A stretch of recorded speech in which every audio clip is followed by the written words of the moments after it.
Chapitre 40. Le plus grand dans le royaume des cieux, le petit Benjamin de Capharnaüm. Je vois Jésus qui suit un chemin de campagne, suivi et entouré de ses apôtres et des disciples. Le lac de Galilée brille pas très loin, tranquille et azuré sous un beau soleil de printemps ou d'automne, car il n'est pas violent comme un soleil d'été. Mais je dirais que c'est le printemps car la nature est très fraîche et elle n'a pas ces tons dorés et mourants que l'on voit en automne. Il semble qu'à l'approche du soir, Jésus se retire dans la maison hospitalière et se dirige par conséquent vers la ville que l'on voit apparaître déjà. Jésus, comme il arrive souvent, est à quelques pas en avant des disciples. 2 ou 3 pas, pas plus, mais assez pour pouvoir s'isoler dans ses pensées, ayant besoin de silence après une journée d'évangélisation. Il chemine absorbé, avec dans la main droite un rameau vert, certainement cueilli dans quelque buisson, avec lequel il fouette légèrement, perdu dans ses pensées, les herbes de la berge. Derrière lui, au contraire, les disciples parlent avec animation.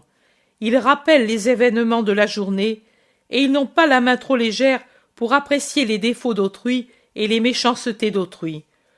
Tous critiquent plus ou moins le fait que ceux qui sont chargés de la perception du tribut pour le temple aient voulu être payés par Jésus. Pierre, toujours véhément, soutient que c'est un sacrilège parce que le Messie n'est pas tenu de payer le tribut. « C'est comme si on voulait que Dieu se paie lui-même, dit-il, et cela n'est pas juste. Si ensuite il croit que lui n'est pas le Messie, cela devient un sacrilège. » Jésus se tourne un instant et il dit « Simon, Simon, il y en aura tant qui douteront de moi, même parmi ceux qui croient que leur foi en moi est assurée et inébranlable. Ne juge pas les frères, Simon. Commence par te juger toi-même. » Judas, avec un sourire ironique, dit à Pierre qui, humilié, a baissé la tête, « Ceci est pour toi, parce que tu es le plus âgé. Tu veux toujours faire le docteur. Il n'est pas dit qu'il faille juger le mérite d'après l'âge. Parmi nous, il y en a qui te sont supérieurs pour le savoir et la position sociale. » Il s'allume une discussion sur les mérites respectifs. Tel se vante d'avoir été parmi les premiers disciples, tel appuie son mérite sur la situation qu'il a quittée pour suivre Jésus, tel dit que personne comme lui n'a des droits parce que personne ne s'est converti comme lui en passant de la situation de publicain à celle de disciple. La discussion se prolonge, et si je ne craignais pas d'offenser les apôtres, je dirais qu'elle prend les allures d'un véritable procès. Jésus s'en désintéresse. Il semble n'entendre plus rien. Entre-temps, on est arrivé aux premières maisons de la ville que je sais être Capharnaüm. Jésus continue, et les autres par derrière sont toujours en discussion. Un enfant de 7 à 8 ans court derrière Jésus en sautant. Il le rejoint en dépassant le groupe plus qu'animé des apôtres. C'est un bel enfant aux cheveux châtain foncé, tout bouclé, court. Dans son visage brun, il a 2 yeux noirs intelligents. Il appelle avec familiarité le maître comme s'il le connaissait bien. « Jésus, dit-il, laisse-moi venir avec toi jusqu'à ta maison, veux-tu » ? « Ta mère le sait-elle » demande Jésus en le regardant avec un doux sourire. « Elle le sait. » En vérité, Jésus, tout en souriant, le regarde d'un regard pénétrant. « Oui, Jésus, en vérité. » « Alors, viens. » L'enfant fait un saut de joie et prend la main gauche de Jésus qui la lui présente. C'est avec une amoureuse confiance que l'enfant met sa petite main brune dans la longue main de mon Jésus.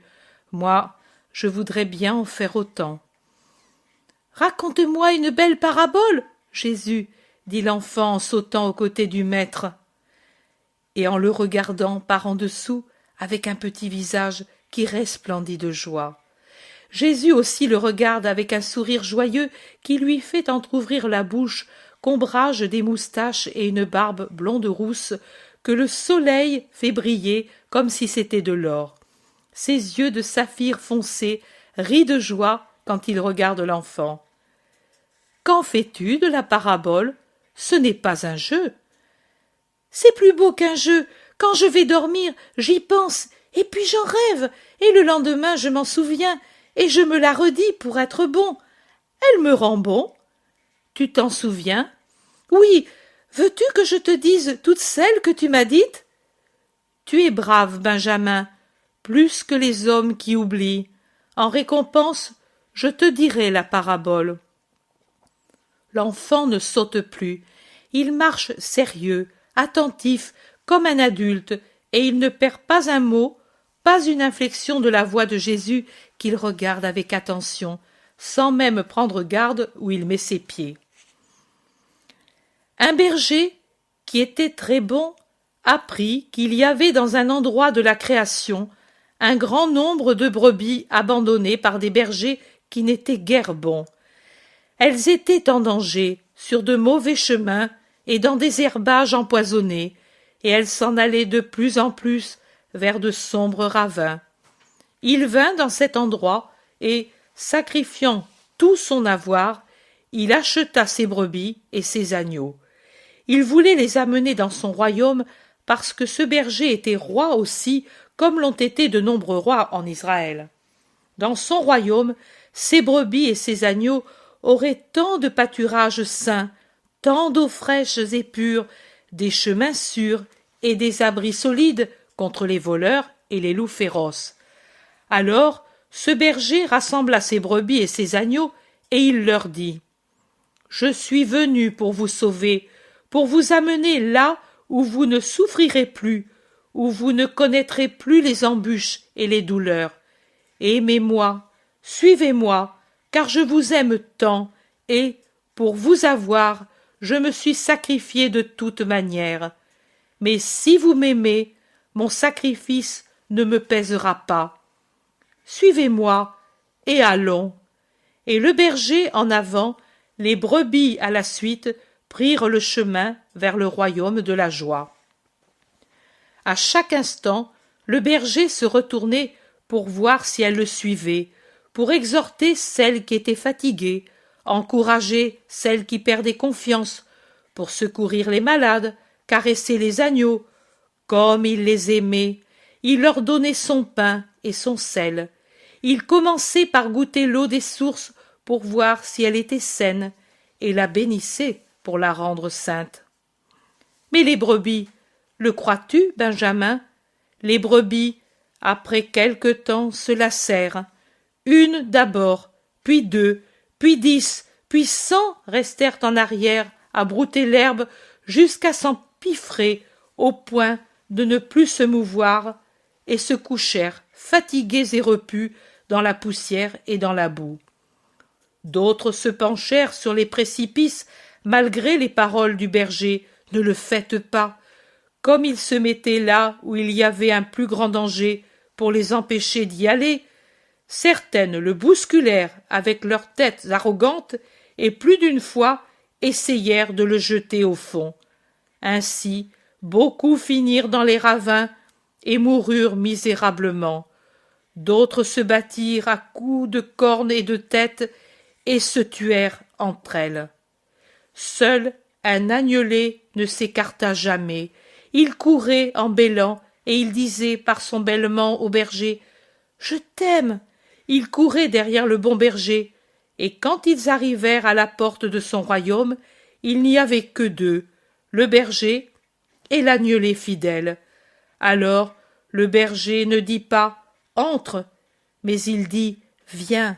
et il le prit sur sa poitrine, dans ses bras, et il l'amena à l'intérieur, en appelant tous ses sujets et en leur disant : « Voici, celui-ci même, je veux qu'il soit avec moi pour toujours, et vous, aimez-le, car c'est celui que préfère mon cœur. » La parabole est finie, Benjamin.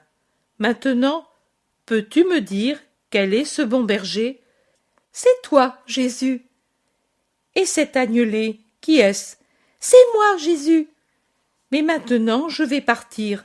Tu m'oublieras. Non, Jésus, je ne t'oublierai pas, parce que je t'aime. Ton amour disparaîtra quand tu ne me verras plus. Je me dirai à moi-même les paroles que tu m'as dites, et ce sera comme si tu étais présent. Je t'aimerai et je t'obéirai de cette façon. Et dis-moi, Jésus, toi, tu te souviendras de Benjamin? Toujours.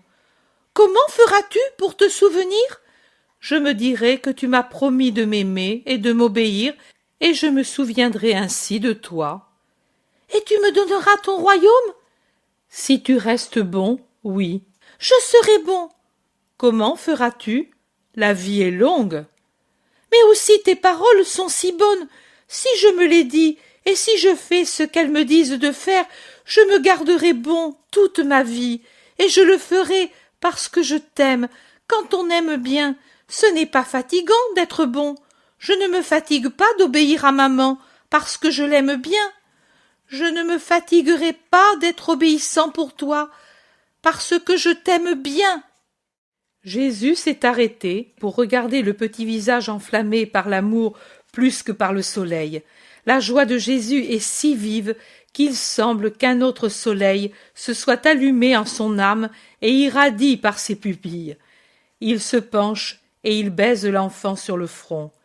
Il s'est arrêté devant une petite maison modeste avec un puits devant.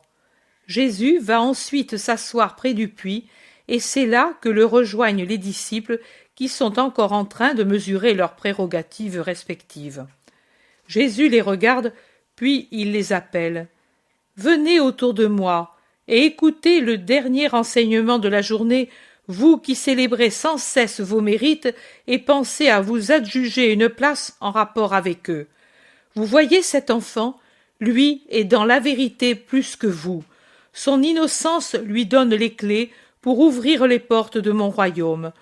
Lui a compris dans sa simplicité de tout petit que c'est dans l'amour que se trouve la force de devenir grand et dans l'obéissance par amour celle d'entrer dans mon royaume. Soyez simple, humble, aimant, d'un amour que vous ne donniez pas qu'à moi, mais que vous partagiez entre vous, obéissant à mes paroles, à toutes, même à celle-ci, si vous voulez arriver là où entreront ces innocents. Apprenez auprès des petits. Le Père leur révèle la vérité comme il ne la révèle pas aux sages. Jésus parle en tenant Benjamin debout contre ses genoux et il lui tient les mains sur les épaules. En ce moment, le visage de Jésus est plein de majesté. Il est sérieux, pas courroucé, mais sérieux. C'est vraiment le maître. Le dernier rayon de soleil nimbe sa tête blonde. La vision s'arrête pour moi ici, en me laissant pleine de douceur dans mes souffrances. Les disciples n'ont donc pas pu entrer dans la maison, c'est naturel, à cause de leur nombre et par respect. Ils ne le font jamais s'ils ne sont pas invités par le maître à le faire, en groupe ou en particulier. Je remarque toujours un grand respect, une grande retenue, malgré l'affabilité du maître et sa longue familiarité.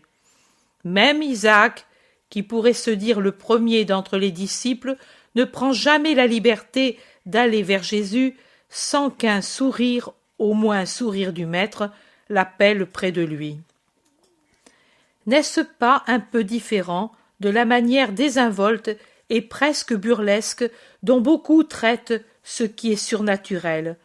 Ceci est un de mes commentaires et que je trouve juste, car cela ne me va pas que les gens aient avec des choses qui sont au-dessus de nous les manières que nous n'avons pas à l'égard de nos égaux, les hommes, quand ils sont tant soit peu au-dessus de nous. Mais allons de l'avant. Donc, les disciples se sont répandus sur la rive du lac pour acheter du poisson pour le souper et aussi du pain et ce qu'il faut. Jacques de Zébédée revient aussi et il appelle le maître qui est assis sur la terrasse avec Jean accroupi à ses pieds dans un entretien plein de douceur et d'abandon. Jésus se lève et se penche au-dessus du parapet. Jacques dit « Que de poissons, maître! Mon père dit que ton arrivée a béni les filets. Regarde, ceci est pour nous. » Et il montre un panier de poissons argentés. Que Dieu lui donne des grâces pour sa générosité. Préparez-le, et après le souper, nous irons sur la rive avec les disciples. Et ainsi font-ils. Le lac est noir dans la nuit, en attendant la lune qui se lève tard. On ne le voit pas, mais on entend son murmure, son clapotis contre les rochers du rivage. Seules les incroyables étoiles des nuits d'Orient se mirent dans ces eaux tranquilles. Ils s'assoient en cercle autour d'une petite barque renversée sur laquelle est assis Jésus. Les petits fanaux des barques apportés ici au milieu du cercle éclairent à peine les visages les plus voisins. Le visage de Jésus est tout éclairé par en dessous par un falot placé à ses pieds, et tous de cette façon peuvent le voir quand il parle à l'un ou l'autre. Au début, c'est une conversation sans façon, familière, mais ensuite elle prend le ton d'une instruction. Jésus le dit même ouvertement.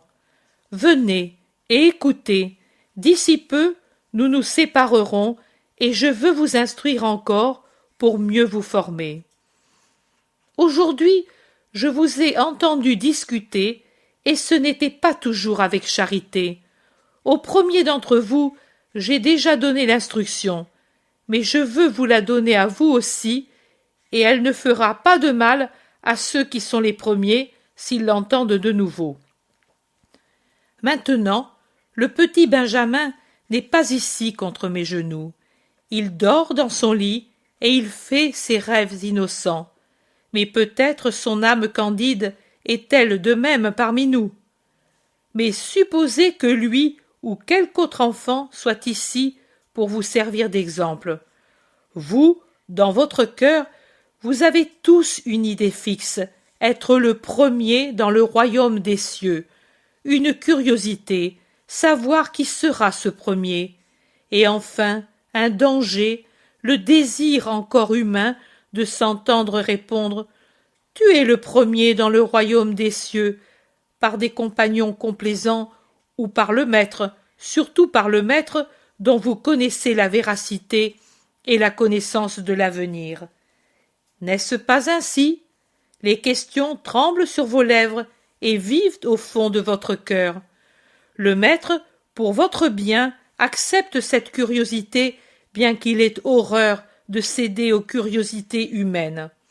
Votre maître n'est pas un charlatan que l'on interroge pour 2 piécettes au milieu du vacarme d'un marché.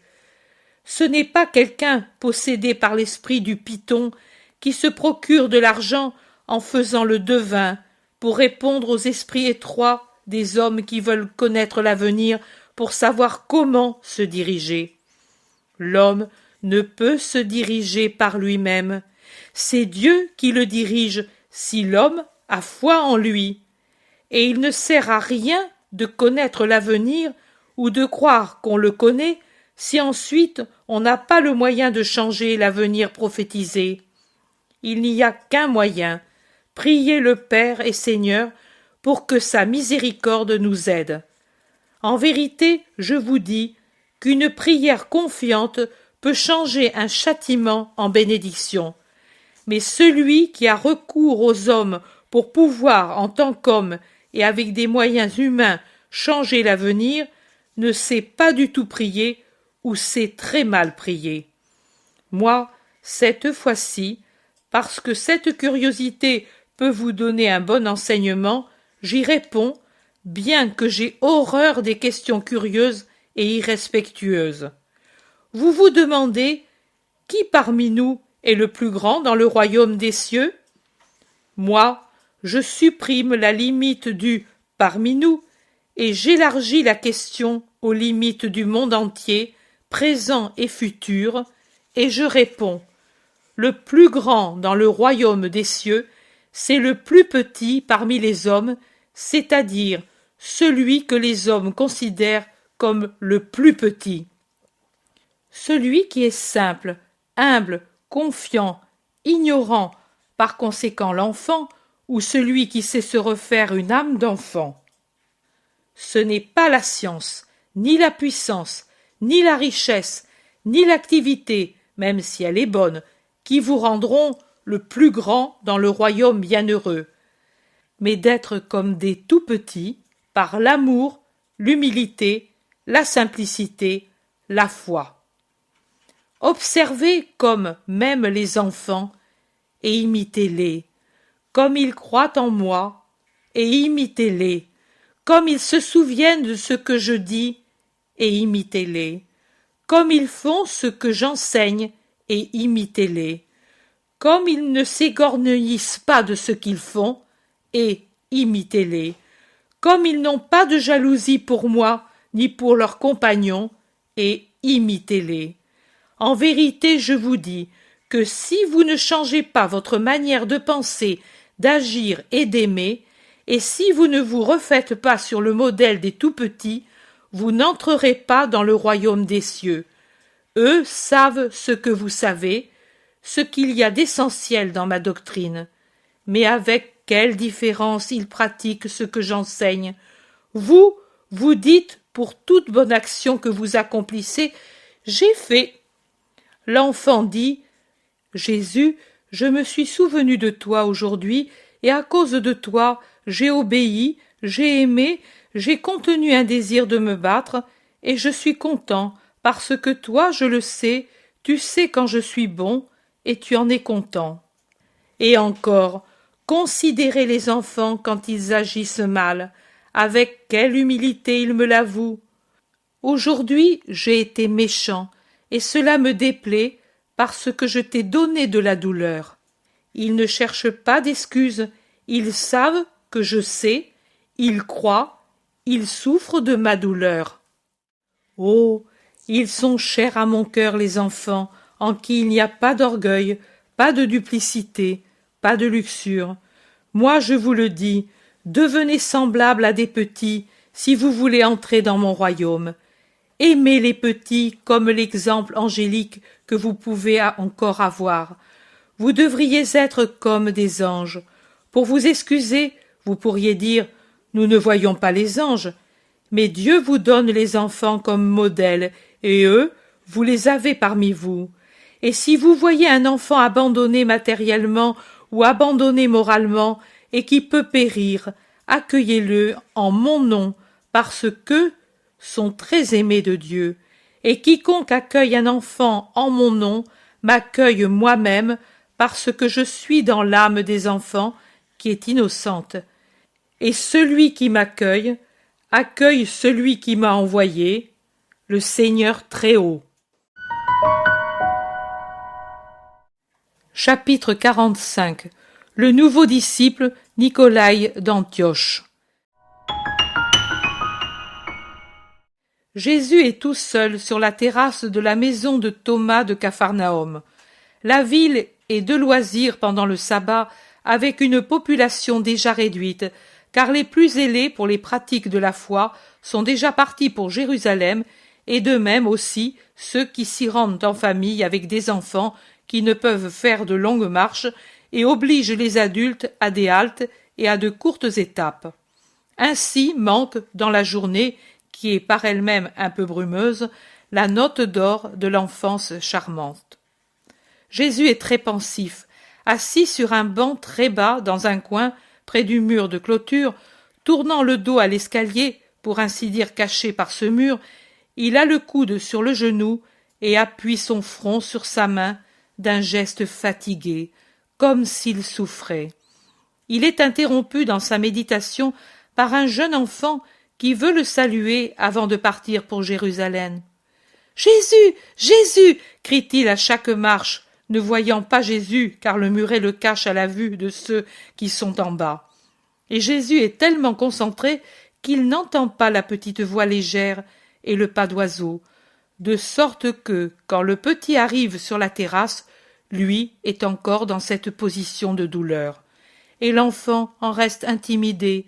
Il s'arrête au bord de la terrasse, met son petit doigt entre ses lèvres et réfléchit. Puis il se décide et avance lentement. Désormais, il est derrière Jésus. Il se penche pour voir ce qu'il fait. Et il dit « Non, sois bon, ne pleure pas. Pourquoi? À cause de ces mufles d'hier? Mon père disait avec Jaïr qu'ils sont indignes de toi. Mais toi, tu ne dois pas pleurer. Moi, je t'aime bien.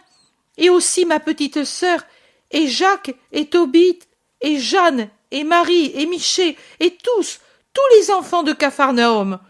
Ne pleure plus. » Et il se jette à son cou, caressant, et il dit en finissant « Autrement, je pleurerai moi aussi, et je pleurerai toujours pendant tout le voyage. » « Non, David, je ne pleure plus. Tu m'as consolé. Tu es seul? Quand partez-vous? » « Après le crépuscule, embarque jusqu'à Tibériade. Viens avec nous. Mon père t'aime bien, tu sais. » « Je le sais, chérie, mais je dois aller voir d'autres enfants. Je te remercie d'être venu me saluer, et je te bénis, petit David. Donne-moi le baiser d'adieu, puis retourne auprès de ta mère. C'est elle que tu es ici? »« Non, je me suis échappée parce que je ne t'ai pas vue avec tes disciples, et j'ai pensé que tu pleurais. »« Je ne pleure plus, tu vois. Va trouver maman, qui peut-être te cherche avec inquiétude. Adieu. Fais attention aux ânes des caravanes. Tu vois, il y en a d'arrêtés partout. »« Mais est-ce bien vrai que tu ne pleures plus? » ?»« Non, je n'ai plus de douleur. Tu me l'as enlevé. Merci, mon enfant. » Le petit descend 4 à 4 l'escalier, et Jésus l'observe. Puis il hoche la tête, revient à sa place, à sa douloureuse méditation. Il se passe un certain temps. Le soleil, à son couchant, se montre dans des éclaircies. Un pas plus lourd dans l'escalier, Jésus relève la tête. Il voit Jaïr qui se dirige vers lui. Il le salue. Jaïr lui rend respectueusement sa salutation. « Comment se fait-il que tu sois ici, Jaïr? »« Seigneur, peut-être j'ai été fautif, mais toi qui vois le cœur des hommes, tu verras que dans mon cœur il n'y avait pas de mauvaise intention. Je ne t'ai pas invité à parler à la synagogue aujourd'hui, mais j'ai tant souffert pour toi hier, et je t'ai tant vu souffrir que je n'ai pas osé. J'ai questionné les tiens. Ils m'ont dit « Il veut rester seul. » Mais il y a un instant est venu Philippe, père de David, et il m'a dit que son petit t'a vu pleurer. Il a dit que tu l'avais remercié d'être venu vers toi. Je suis venu, moi aussi, maître. Ceux qui sont encore à Capharnaüm vont se réunir à la synagogue, et ma synagogue est la tienne, Seigneur. Merci, Jaïr. Aujourd'hui, d'autres parleront à la synagogue. Moi, je viendrai comme simple fidèle. Et tu n'y serais pas tenu. Ta synagogue, c'est le monde. Mais ne vas-tu vraiment pas venir, maître? Non, Jaïr, je reste ici devant le Père qui me comprend et ne trouve pas de faute en moi. Une larme brille dans l'œil affligé de Jésus. Moi aussi, je ne trouve pas de faute en toi. Adieu, Seigneur. Adieu, Jaïr. Et Jésus s'assied de nouveau, toujours méditatif. Légère comme une colombe monte dans son vêtement blanc la fille de Jaïr. Elle regarde, elle appelle doucement « Mon Sauveur !» Jésus tourne la tête, la voit, lui sourit et lui dit « Viens à moi. »« Oui, mon Seigneur, mais je voudrais t'amener aux autres. Pourquoi la synagogue devrait-elle être muette aujourd'hui? Il y a ton père et tant d'autres pour l'emplir de paroles. Mais ce sont des paroles. La tienne, c'est la parole. Ô mon Seigneur, par ta parole, tu m'as rendu à maman et à mon père, et j'étais morte. Mais regarde ceux qui vont à la synagogue. Beaucoup sont plus morts que je ne l'étais alors. Viens leur donner la vie. Ma fille, toi, tu le méritais. Eux, aucune parole ne peut donner la vie à quelqu'un qui, pour lui, a choisi la mort. Oui, monseigneur, mais viens tout de même. Il y en a aussi qui vivent toujours plus en t'entendant. Viens, mets ta main dans la mienne, et allons. Moi je suis le témoignage de ta puissance, et je suis prête à le donner même devant tes ennemis, même au prix de perdre cette seconde vie, qui d'ailleurs n'est plus la mienne. Tu me l'as donnée, bon maître, par pitié pour une mère et un père. Mais moi, la jeune fille, une belle jeune fille, qui est déjà une petite femme aux 12 yeux qui brillent dans son visage pur et intelligent, s'arrête à cause d'un flot de pleurs qui l'étrangle en coulant de ses longs cils sur ses joues. « Pourquoi pleures-tu maintenant » demande Jésus en lui mettant la main sur les cheveux. « Parce que on m'a dit que tu mourras. »« Tout le monde meurt, jeune fille. »« Mais pas comme tu dis, moi. Oh, maintenant, je n'aurais pas voulu redevenir vivante pour ne pas voir cela, pour n'être pas là quand cette horreur sera. » « Alors, tu n'y serais pas non plus pour me donner la consolation que tu me donnes maintenant?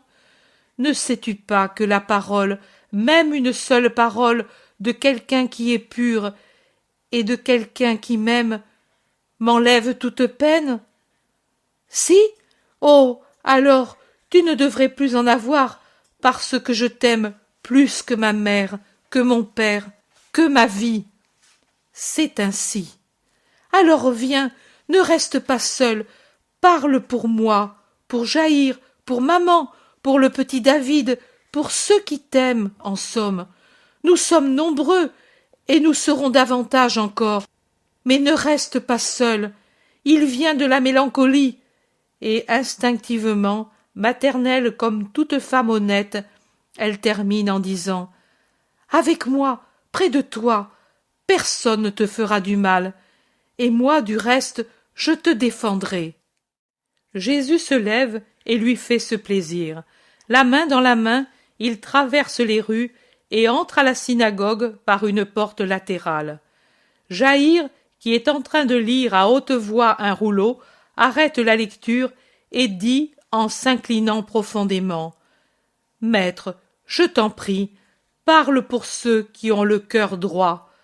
Prépare-nous à la Pâque par ta sainte parole. » Tu étais en train de lire Les Rois, n'est-ce pas? Oui, maître, j'essayais de faire comprendre que celui qui se sépare du Dieu vrai tombe dans l'idolâtrie des veaux d'or. Tu as bien parlé. Personne n'a rien à dire? Il s'élève un bruit dans la foule. Les uns veulent que Jésus parle, d'autres crient « Nous sommes pressés, que l'on dise les prières et qu'on termine la réunion. Nous allons à Jérusalem, d'ailleurs, et là, nous entendrons les rabbis. » Et ceux qui crient ainsi, ce sont les nombreux déserteurs d'hier que le sabbat a retenus à Capharnaüm. Jésus les regarde avec une extrême tristesse et dit « Vous êtes pressés, c'est vrai. Dieu aussi a hâte de vous juger. Allez donc. » Puis, se tournant vers ceux qui les réprimandent, il dit « Ne leur faites pas de reproches. Chaque plante donne son fruit. » Seigneur, répète le geste de Néhémie. Parle contre eux, toi, prêtre suprême, crie indigné Jaïr, et lui font chorus les apôtres, les disciples et les gens de Capharnaüm. Jésus met ses bras en croix, et très pâle, l'air torturé et pourtant très doux, il crie « Souviens-toi de moi, ô mon Dieu, et favorablement, et souviens-toi aussi d'eux favorablement. Moi, je leur pardonne. » La synagogue se vide, et il ne reste que ceux qui sont fidèles à Jésus. Il y a un étranger dans un coin, un homme robuste que personne ne regarde et auquel personne ne parle. Du reste, lui aussi ne parle avec personne. Il ne fait que regarder fixement Jésus, si bien que le maître tourne ses yeux dans cette direction, le voit et demande à Jaïr Qui cela peut être? Je ne sais pas, quelqu'un de passage certainement. Jésus l'interpelle. Qui es-tu? Nicolaï, prosélyte d'Antioche, qui se rend à Jérusalem pour la Pâque. Qui cherches-tu? Toi, Seigneur, Jésus de Nazareth, je désire te parler. Viens. Et le prenant près de lui, il sort dans le jardin, derrière la synagogue, pour l'entendre. J'ai parlé à Antioche avec un de tes disciples nommé Félix. J'ai ardemment désiré de te connaître. Il m'a dit que tu séjournais à Capharnaüm et que tu as ta mère à Nazareth, et aussi que tu vas au Gethsémani ou à Béthanie. L'Éternel a fait que je te rencontre au premier endroit. Moi, j'y étais hier, et j'étais tout près ce matin, alors que tu pleurais en priant près de la fontaine. Je t'aime, Seigneur, parce que tu es saint et doux. Je crois en toi. Tes actions, tes paroles m'avaient déjà fait tien. Mais ta miséricorde de tout à l'heure pour les coupables m'a décidé. Seigneur, accueille-moi à la place de ceux qui t'abandonnent. Je viens à toi avec tout ce que j'ai, la vie et les biens. Tout. Il s'est agenouillé en disant les dernières paroles. Jésus le regarde fixement, puis il dit « Viens, à partir d'aujourd'hui, tu appartiendras au Maître. Allons auprès de tes compagnons. » Il rentre à la synagogue où les apôtres et les disciples sont en grande conversation avec Jaïr. « Voici un nouveau disciple, le Père me console. Aimez-le comme un frère. Allons avec lui partager le pain et le sel. Puis, dans la nuit, vous partirez avec lui pour Jérusalem, et nous irons en barque à Hippo. Et n'indiquez mon chemin à personne pour qu'on ne me retienne pas. » Mais cependant le sabbat est terminé, et ceux qui veulent fuir Jésus sont en foule sur la plage pour négocier le passage pour Tibériade. Et ils se disputent avec Zébédée, qui ne veut pas leur céder sa barque, déjà prête à côté de celle de Pierre, pour le départ nocturne de Jésus avec les 12. « Je vais l'aider, » dit Pierre, qui est en colère. Jésus, pour éviter des heurts trop violents, le retient en disant « Allons-y tous, pas toi seul. » Et ils vont, et ils goûtent l'amertume de voir que ceux qui fuient s'en vont sans un salut, coupant net toute discussion pour s'éloigner de Jésus, et ils entendent quelques épithètes méprisantes et des conseils amers aux disciples fidèles. Jésus se détourne pour revenir à la maison après le départ de la foule hostile, et il dit aux nouveaux disciples « Tu les entends? Voilà ce qui t'attend en venant à moi. » « Je le sais, c'est pour cela que je reste. Je t'avais vu un jour de gloire au milieu de la foule qui t'acclamait en te saluant roi. J'ai haussé les épaules en disant « Un autre pauvre illusionné, une autre infortune pour Israël, et je ne t'ai pas suivi parce que tu me semblais un roi, et je ne pensais même plus à toi. Maintenant, je te suis parce que dans tes paroles et dans ta bonté, je vois le Messie promis. En vérité, tu es plus juste que beaucoup d'autres. Cependant, encore une fois, je le dis, que celui qui espère en moi un roi de la terre, qu'il se retire, que celui qui sent qu'il aura honte en face du monde accusateur, qu'il se retire, que celui qui se scandalisera de me voir traité de malfaiteur, qu'il se retire. Je vous le dis alors que vous pouvez encore le faire sans être compromis aux yeux du monde. Imitez ceux qui fuient sur ces barques si vous ne vous sentez pas le courage de partager mon sort dans l'opprobre, pour pouvoir le partager ensuite dans la gloire. Parce que cela va arriver. Le Fils de l'homme va être accusé, et puis remis aux hommes qui le tueront comme un malfaiteur, et ils croiront l'avoir vaincu. Mais c'est inutilement qu'ils auront commis leur crime, car moi, je ressusciterai après 3 jours, et je triompherai.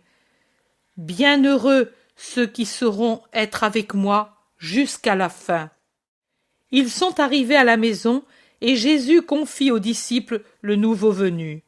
Il monte seul où il était d'abord. Il va même dans la pièce du haut et s'y assied pour réfléchir. Peu après, l'Iscariote monte avec Pierre.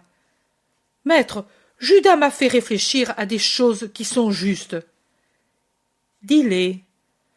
Tu prends ce Nicolaï, un prosélyte, duquel nous ignorons le passé. Nous avons eu et nous avons déjà tant d'ennuis. Et maintenant, que savons-nous de lui? Pouvons-nous nous y fier? Judas dit à juste raison que ce pourrait être un espion envoyé par des ennemis. Mais oui, un traître, pourquoi n'a-t-il pas voulu dire d'où il vient et qui l'envoie? Je l'ai interrogé, mais il dit seulement « Je suis Nicolaï d'Antioche, prosélyte. Moi, j'ai de forts soupçons. » Je te rappelle que lui vient parce qu'il me voit trahi. C'est peut-être un mensonge, c'est peut-être une trahison. Celui qui partout voit le mensonge ou voit la trahison est une âme qui est capable de ces choses parce qu'il juge sur son propre modèle. Seigneur, tu m'offenses. Quitte-moi donc et va avec ceux qui m'abandonnent. Judas sort en claquant la porte brutalement.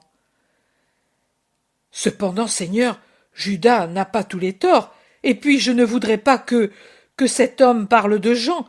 Ce ne peut être que l'homme d'Andorre, ce Félix qui te l'a envoyé. Certainement, mais Jean est prudent, et il a repris son ancien nom. Sois tranquille, Simon. Un homme qui devient disciple parce qu'il sait que ma cause humaine est déjà perdue ne peut être qu'un esprit droit. Il est bien différent de celui qui vient de sortir et qui est venu à moi parce qu'il espérait être le premier ministre d'un roi puissant et qui ne se persuade pas que je suis roi seulement pour l'esprit. As-tu des soupçons sur lui, Seigneur? Sur personne, mais en vérité je te dis que là où arrivera Nicolaï, disciple et prosélyte, Judas de Simon, apôtre, israélite et juif, n'arrivera pas.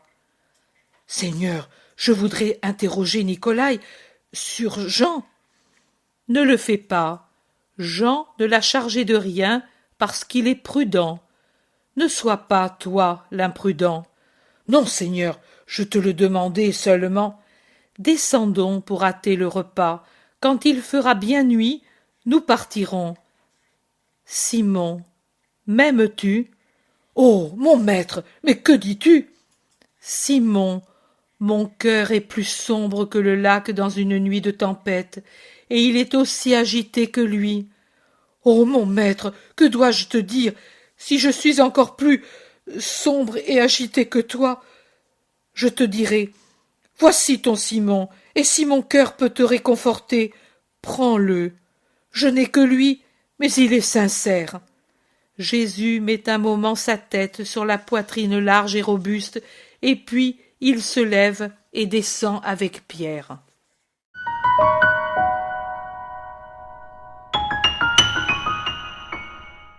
L'intérêt pour les écrits de Maria Valtorta ne cesse de grandir. Et les fruits récoltés, vocation, conversion, sont immenses.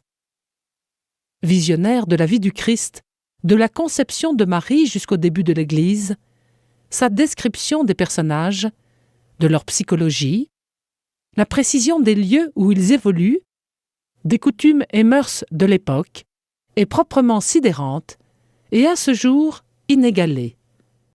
Bonjour, je suis Bruno Périnet, président de l'association Maria Valtorta. Vous voulez aider à faire connaître Jésus avec l'évangile tel qu'il m'a été révélé de Maria Valtorta. Une dizaine de conférenciers rencontrent des familles, des paroisses et des lecteurs dans des salles publiques. Le budget annuel de ces 200 conférences dans toute la France est de 27 000 €. Participez à ce projet national. Faites un don défiscalisable à l'association Maria Valtorta. Il vous sera délivré un reçu fiscal vous permettant d'obtenir une réduction d'impôt de 66%. www.associationmariavaltorta.fr.